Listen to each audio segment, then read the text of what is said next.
कैसे आप कर सकते हैं अपना कोर्स चेंज। यूनिवर्सिटी क्या करेगी, इमिग्रेशन में मेल डालेगी आपकी सारी डिटेल्स के साथ, आपके पासपोर्ट नंबर के साथ, आपकी स्टडी के साथ, कि ये बच्चा ऐसे ऐसे यहाँ पे आया था, इसने ऐसे फीस रिफंड करा ली है, इसने हमारे साथ स्कैम किया है। तो hello, welcome back to my YouTube channel guys. आज हम बात करने वाले हैं आप ऑस्ट्रेलिया में कोर्स कैसे चेंज कर सकते हैं। हम इंडिया से तो किसी भी कोर्स में आ जाते हैं। आज मैं आपको प्रॉपर प्रोसीजर बताने वाला हूं। आप लोगों की काफ़ी ज़्यादा डिमांड थी कमेंट सेक्शन में कि हमें ये बताएं कि हम ऑस्ट्रेलिया आके कोर्स कैसे कर सकते हैं, क्योंकि इंडिया से तो हमें यही मतलब होता है कि हमारा वीज़ा आना चाहिए, किसी भी चीज़ में आ जाए। और हाँ, मैं एक बात और कहूँगा, आप एजेंट को कभी भी इंडिया में फोर्स मत कीजिए कि आपको इस कोर्स में जाना है, मेरे को सिर्फ इसी कोर्स में भेजें। अपनी स्टडी से रिलेवेंट कोर्स ही आप लेके इंडिया से आएँ। यहाँ आने के बाद सॉल्यूशन है, आप किसी मर्जी कोर्स में चेंज कर सकते हैं। अगर आप मेरी पूरी वीडियो देख लेते हैं ये, तो आपको प्रॉपर समझ में आ जाएगा ए से लेके जेड तक आप ऑस्ट्रेलिया में कैसे अपना कोर्स चेंज कर सकते हैं। तो सबसे पहले बात कर लेते हैं हम अपना कोर्स कैसे चेंज करेंगे। सबसे पहले बात करें हम बैचलर डिग्री। जो बैचलर डिग्री में बच्चे आ रहे हैं वो अपना कोर्स कैसे चेंज करें। बैचलर डिग्री वालों के लिए खुशखबरी है, अगर वो बैचलर डिग्री में आ रहे हैं तो उन्हें 6 मंथ्स की वेट करने की ज़रूरत नहीं है अपना कोर्स चेंज करने के लिए। वो स्ट्रेट वे अपना कोर्स चेंज कर सकते हैं। जैसे ही आप यहाँ पे लैंड हुए हैं, आप 2 या 3 दिन के बाद भी अपना कोर्स चेंज कर सकते हैं। बट मैं इसका एक साइड इफेक्ट बता रहा हूँ। कई बच्चे क्या करते हैं, अपनी ज़रूरत से ज़्यादा चालाक बनते हैं, यहाँ पे आके ओवर क्लेवर बनते हैं। वो खुद तो ओवर क्लेवर बन जाते हैं, लेकिन वो आने वाले बहुत से बच्चों के रास्ते बंद कर देते हैं। यहाँ पे ये लोग काफ़ी ज़्यादा स्ट्रिक्ट हो रहे हैं इन्हीं चीज़ों को देख के। तो हो क्या रहा है, नए बच्चे आते हैं, यहाँ पे आने के बाद स्ट्रेट वे दूसरे तीसरे दिन एजेंट से मिलके अपना कोर्स चेंज करवा लेते हैं। कोर्स चेंज कराने के बाद उन्हें क्या करना होता है, वो अपनी फीस तक भी रिफंड करा लेते हैं। इस चीज़ से यूनिवर्सिटी क्या करती है, इस चीज़ को देख के, देखो यूनिवर्सिटी को तो कोई प्रॉफिट नहीं हुआ। बच्चा यहाँ पे आया है, मान लो 2 दिन पहले बच्चा आया है, तीसरे दिन वो अपना कोर्स चेंज करा रहा है, और कोर्स तो चेंज कराया ही कराया, उसके बाद जो इंडिया से फीस भर के आया है उसको भी रिफंड करवा रहा है। तो इसका आप लोगों के ऊपर क्या नेगेटिव इफेक्ट पड़ेगा। मैं आपको सजेस्ट करूंगा, कभी भी आपको फीस रिफंड नहीं करवानी है। यहाँ पे फीस रिफंड क्यों नहीं करवानी है, क्योंकि आपकी यूनिवर्सिटी ने तो आपके एजेंट को पैसे दे दिए हैं कमीशन के तौर पे, बट वो अपने आप में तो उन्होंने चालाकी कर लिया है। बट उसका नेगेटिव इम्पैक्ट क्या पड़ेगा उन लोगों के पास, उनको ये नहीं पता। कोई भी उनको ये सजेस्ट कर देता है कि आपकी तो सारी फीस वापस आ जाएगी, आप आपकी सारी फीस ले सकते हैं। ठीक है भाई, आपकी सारी फीस वापस आ जाएगी, मैं मान गया। उसके बाद यूनिवर्सिटी पागल तो है नहीं, आप पे जो इतना खर्चा किया है, आपने एक स्टूडेंट की सीट को फिल किया है और उनकी यूनिवर्सिटी में आप आए हो, आप पे इतना टाइम खर्च किया उन्होंने, उनकी टीम ने आपकी जीटी क्लियर करने में इतना टाइम खर्च किया, और आप आसानी से यहाँ पे आएंगे और अपना फीस को रिफंड करवा लेंगे। नहीं, ऐसा नहीं है। यूनिवर्सिटी क्या करेगी, इमिग्रेशन को स्ट्रेट वे मेल कर देगी। अगर आप कोर्स चेंज कर रहे हैं, उससे उसको इतना कुछ नहीं लेना देना। अगर आप उसकी जो फीस आपने भरी है, अगर उसको भी रिफंड करा लेते हैं, फिर यूनिवर्सिटी को बहुत कुछ लेना देना है आपसे, क्योंकि उसने एजेंट को, अगर आपने 10 लाख भरे हैं, कम से कम 2 लाख रुपए कमीशन उसने इंडिया में एजेंट को दे दिया है। तो वो पागल थोड़ी अपनी जेब से एजेंट को कमीशन देगी। यूनिवर्सिटी क्या करेगी, इमिग्रेशन में मेल डालेगी आपकी सारी डिटेल्स के साथ, आपके पासपोर्ट नंबर के साथ, आपकी स्टडी के साथ, कि ये बच्चा ऐसे ऐसे यहाँ पे आया था, इसने ऐसे फीस रिफंड करा ली है, इसने हमारे साथ स्कैम किया है। तो जो भी एक्शन हो सकता है, तो इस बच्चे के लिए आप वो एक्शन लीजिए। तो इमिग्रेशन स्ट्रेट वे, जो भी आपके एजेंट ने आपकी कॉन्टैक्ट डिटेल्स डाली है एमई अकाउंट में, उन कॉन्टैक्ट डिटेल से यूनिवर्सिटी आपसे कॉन्टैक्ट करेगी। ये मेरे एक दोस्त के साथ हुआ है, मैं ये वो स्टोरी आपको बता रहा हूँ। उसने कोर्स चेंज किया, उसने अपनी फीस रिफंड करवाई। फीस रिफंड करवाने के बाद उसको एम्बेसी से कॉल आता है, हाँ जी आपकी असाइनमेंट्स कैसी चल रही हैं। तो वो आपको बातों में फंसाते हैं। तो आपको तो पता ही नहीं कौन सी आपकी असाइनमेंट चल रही है, कौन सी नहीं, आपका कॉलेज कैसा चल रहा है, उनको पता सब कुछ होता है। आप जैसे ही मिसलीडिंग इन्फॉर्मेशन उनको देते हैं, तो स्ट्रेट वे उनके सिस्टम में नोटिफाई हो जाता है कि ये बंदा बोल कुछ रहा है, इसके करंट प्रोफाइल कुछ हो रहा है। तो स्ट्रेट वे उसका वीज़ा कैंसिल कर दिया उन्होंने, क्योंकि यूनिवर्सिटी ने उनकी सीओई कैंसिल कर दी। हाँ जी, इसका मैं एक प्रॉपर प्रोसीजर बता रहा हूँ।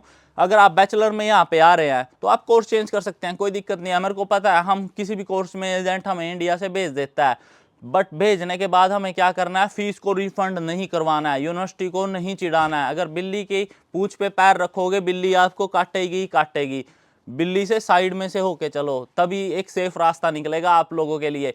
हाँ, आपको साइड से जाओगे, आपको कॉलेज तो बदलना है, पर एक अच्छे तरीके से बदल लें, ताकि उसको आप इतना ना चिढ़ाओ कि वो आपके खिलाफ एक्शन ले ले। तो फीस रिफंड नहीं करवाना है, आते ही आप कोर्स चेंज कर सकते हो। बैचलर्स में अगर आप कोई भी ट्रेड कोर्स लेना चाहते हैं, क्योंकि आपकी पीआर नहीं होती, हमें तकरीबन पता होता है एजेंट ऐसे कोर्सों में भेजते हैं हमें यहाँ पे जिनमें कोई फ्यूचर नहीं होता, क्योंकि हमारी स्टडी बैकग्राउंड कुछ और होता है और यहाँ आने के बाद हम कुछ और स्टडी लेते हैं। और यहाँ पे आने के बाद एक और अच्छी बात है कि किसी भी फील्ड में आप स्टडी कर सकते हैं। ये नहीं है, कंपलसरी नहीं है कि आपका स्टडी बैकग्राउंड उससे रिलेटेड होना चाहिए। कुछ स्पेसिफिक कोर्स हैं, बट जो ये आपके ट्रेड कोर्स होते हैं जो पीआर आपको लेने में इजीली हेल्प करते हैं, इनमें आप इजीली अपना कोर्स चेंज कर सकते हैं। आपका स्टडी बैकग्राउंड मैटर नहीं करता।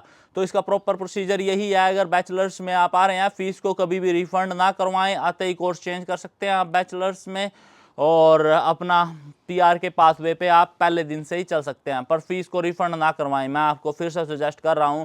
और अगर ऐसे ही बच्चे करते रहे यहाँ पे, आप लोगों ने तो अपनी फीस रिफंड करवा लिया है, लेकिन जो 10 बच्चे इंडिया से आ रहे हैं, आपने उनका टोटली रास्ता बंद कर दिया है यहाँ पे आने का।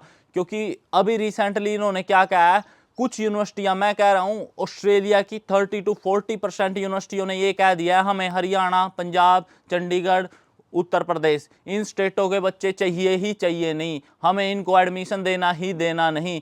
इंडिया की इन स्टेटों को टारगेट किया हुआ यूनिवर्सिटीज़ ने कि हम इनका कुछ नहीं करेंगे, हम इन बच्चों को ही एडमिशन नहीं देंगे। अभी ये है 40% यूनिवर्सिटी ने ऐसा किया है, जो 60% रह गया वो ना करें। तो आप लोग ये काम ना करें कि आते ही आप फीस रिफंड करवा लें। कोर्स चेंज करना है, कोर्स चेंज करें आराम से, पर उस फीस को रिफंड ना करवाए। आपको इतना ज़्यादा डिसएडवांटेज हो सकती है इस बात की, तो आपका वीज़ा तक कैंसिल कर सकती है इमिग्रेशन।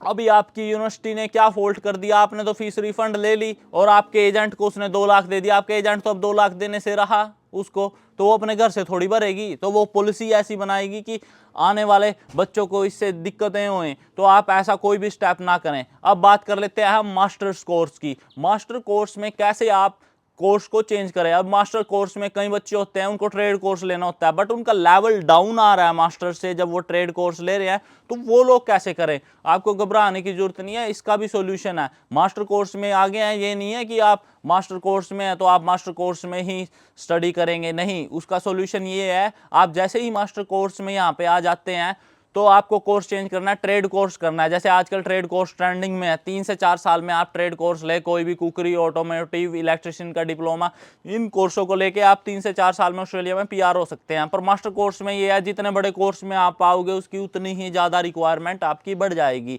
तो इसके लिए आपको क्या करना है, मास्टर कोर्स में आपको फ्यूचर सीओई होल्ड पे करवा लेनी है। जिस करंट कोर्स में आप आए हैं मास्टर्स के, उसकी फ्यूचर सीओई होल्ड पे करवा लेते हैं। COE confirmation of enrolment. अब आपके दिमाग में आ रहा होगा ये सीओई होल्ड पे करवाने का क्या चक्कर है। सीओई होल्ड पे करवाने का ये चक्कर है, आप करंट कोर्स में आए हैं यहाँ पे, उस कोर्स को आप होल्ड करवा रहे हैं। आप उस कोर्स को ये शो कर रहे हैं इमिग्रेशन को कि भाई मैं ये कोर्स करूंगा। आप और यूनिवर्सिटी को भी ये शो कर रहे हैं कि फ्यूचर में मैं इस कोर्स को करूं तो गा, इसमें कोई डाउट नहीं है, बट मैं अभी नहीं कर रहा। अभी करंटली मैं किसी ट्रेड कोर्स में इंटरेस्टेड हूं या किसी और कोर्स में इंटरेस्टेड हूं, बट मैं एक फ्यूचर सीओई ले रहा हूं। इससे ये है कि आप जैसे मान लो अभी 2023 चला हुआ है, आप उस सीओई को 2026 की सीओई ले सकते हैं, जो मैं आपको फ्यूचर सीओई बता रहा हूँ। और आप उस सीओई को इमिग्रेशन में लगा सकते हैं कि मैं 2026 में इस कोर्स को करूंगा, बट करंटली 2023 में मैं इस कोर्स को कर रहा हूँ, इसमें मेरा इंटरेस्ट है। इंटरेस्ट किस कोर्स में आपका मैं बता देता हूँ। जो भी कोर्स में पीआर आप उसमें इंटरेस्ट शो कर रहे हैं, बट इमिग्रेशन को आप ये भी कह रहे हैं कि मैं फ्यूचर में इस कोर्स को करूंगा। अब आप कह रहे हो भाई मैं पहले ट्रेड कोर्स को करूंगा पीआर वाले को, और फिर मेरे को फ्यूचर में वो कोर्स भी करना पड़ेगा क्योंकि मैं फ्यूचर सीओई ले रहा हूं। नहीं, आपको जैसे ही आप 2 साल का ट्रेड कोर्स फिनिश कर लेते हैं, उसके बाद आप अप्लाई कर देते हैं वर्क परमिट। जब आपका वर्क परमिट आ गया है, तो आपका डिसीजन चेंज हो गया है कि भाई मेरा पहले मन था कि मैं 2026 में इस कोर्स को करूं, बट अब मेरा मन नहीं है इसको करने का। तो आपका ये भी सॉल्यूशन खत्म हो गया। जब वर्क परमिट आपका आ जाता है, तो ये सारी रिस्ट्रिक्शन आपसे हट जाती हैं कि आपको अब ये कोर्स करना पड़ेगा। हाँ, बट आपको फ्यूचर सीओई लेनी पड़ेगी। अब आप कहेंगे हम फ्यूचर सीओई भाई कैसे लें। फ्यूचर सीओई आप ऐसे लें आप यहाँ पे किसी भी एजेंट से कॉन्टैक्ट कर सकते हैं और अपनी फ्यूचर सीओई ले सकते हैं। फ्यूचर सीओई कैसे लेते हैं, क्या स्टोरी बनाता है एजेंट, जैसे कई यूनिवर्सिटीज़ होती हैं जो फ्यूचर में ही आपको सीओई दे देती हैं। फ्यूचर में सीओई की भाई आप फ्यूचर के लिए अपनी सीट बुक कर सकते हैं यूनिवर्सिटी से, जैसे 2026 के लिए 27 के लिए आप मेरे को इस कोर्स में एडमिशन दे देना। फ्यूचर सीओई की कुछ कॉस्ट तो है, कुछ ज़्यादा कॉस्ट नहीं है, कुछ कॉस्ट है। भाई बड़ी यूनिवर्सिटी से लेके फ्यूचर सीओई कोई फ़ायदा तो है नहीं कि आपको जब वो कोर्स ही नहीं करना है, किसी छोटी यूनिवर्सिटी से, किसी छोटे कॉलेज से फ्यूचर सीओई ले ले, वो आपको $1000 में या $2000 में, 50,000 में या लाख रुपए में आपको फ्यूचर सीओई दे देंगे इंडिया के हिसाब से। तो आप एम्बेसी में लगा के अपने ट्रेड कोर्स में चेंज कर सकते हैं इजिली और वो हो जाएगा। वीडियो में मैंने आप लोगों को एक्सप्लेन कर दिया है कैसे आप कर सकते हैं अपना कोर्स चेंज। और आप कमेंट सेक्शन में मेरे को ये भी बता सकते हैं कि आप नेक्स्ट वीडियो किस टॉपिक पे देखना चाहोगे, ताकि मैं उस टॉपिक पे आप लोगों के लिए वीडियो लेके आता रहूं। और अगर आपका कोई भी क्वेश्चन है आप कमेंट सेक्शन में मेरे से पूछ सकते हैं। और मिलते हैं आप लोगों से किसी और व्लॉग में, तब तक के लिए अपना ध्यान रखें। Thank you so much guys.